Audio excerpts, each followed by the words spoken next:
a lot of things are really, the the practice way of framing things is really good, I think, because a lot of it is kind of like lifting weights or trying to meet some kind of athletic goal or something like that, like working it out, getting reps. All of that is a useful way of thinking about things to me, because it also lets you not be too hard on yourself early on when you're trying out something new.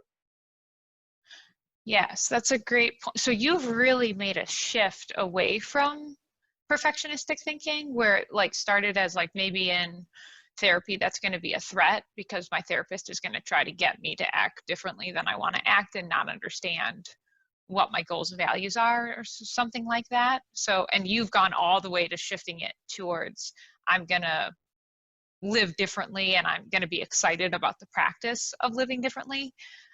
So can you say more about how that went from threat to opportunity? I mean, just being exposed to the idea that it was like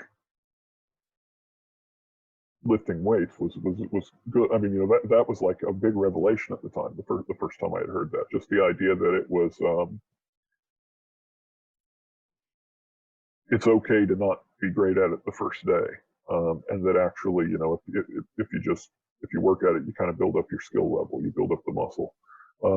That reframed things entirely from thinking that that there was going to be a magic solution that will flip a switch, to the idea that what instead is likely to happen rather than finding a magic switch is that you can iteratively improve what is ailing you through repetition and work, basically, that it is work.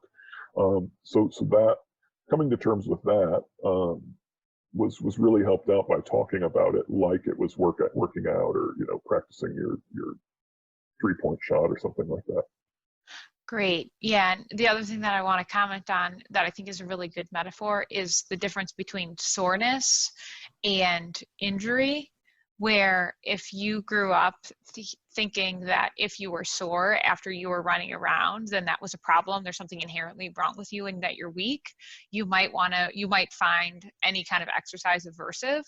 And like, rather than thinking I feel sore because I had a good workout or I was playing a lot, it shifted to I feel sore, that means I'm weak, then again, you wouldn't want to go towards that activity. So I think that's how a lot of us learn about emotion.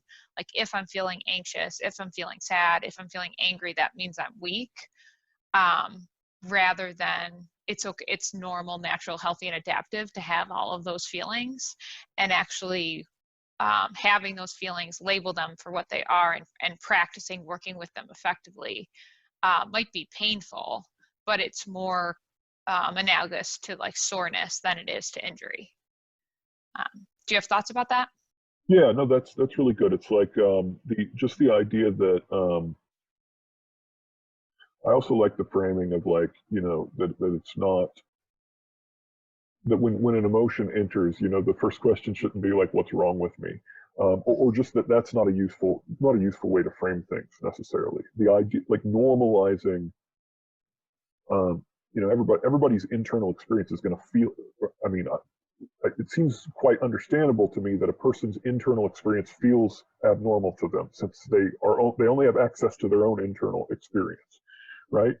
So if you get in the habit of thinking that your internal experience is unusual, it's going to be hard you're not going to suddenly stumble one day into someone else's consciousness and see, oh wow, this person gets anxious too.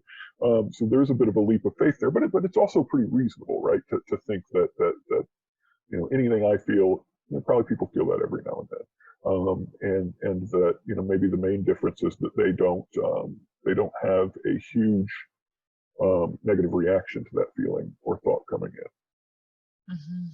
And even my past self didn't. So I guess it's not quite true that you only have access to one set of experiences, because your experience will change over time as well. And You I have know access to your former self. I know I didn't used to, get worried that I was going to have a panic attack just because I was feeling a little lightheaded. Oh, and then what shifted? Um, well, no, I like now, now, so, I started to have panic attacks at one point, and what I've been learning lately with that is that, like,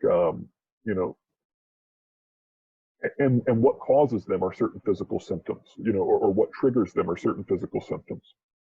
And something I've realized lately is like, well, you used to feel upset to your stomach and not, and not get particularly anxious by that. That didn't make you particularly anxious. So now that my stomach's feeling weird, do I, why don't I try not being, why don't I just try saying, okay, yeah, my stomach's upset, rather than saying, oh no, a panic attack is coming because my stomach's upset. So that's been pretty helpful. Yeah, so you're not adding second fear anymore. Right. And what I mean, I it's mean by that, imperfect, yeah. but yes, that's been helpful.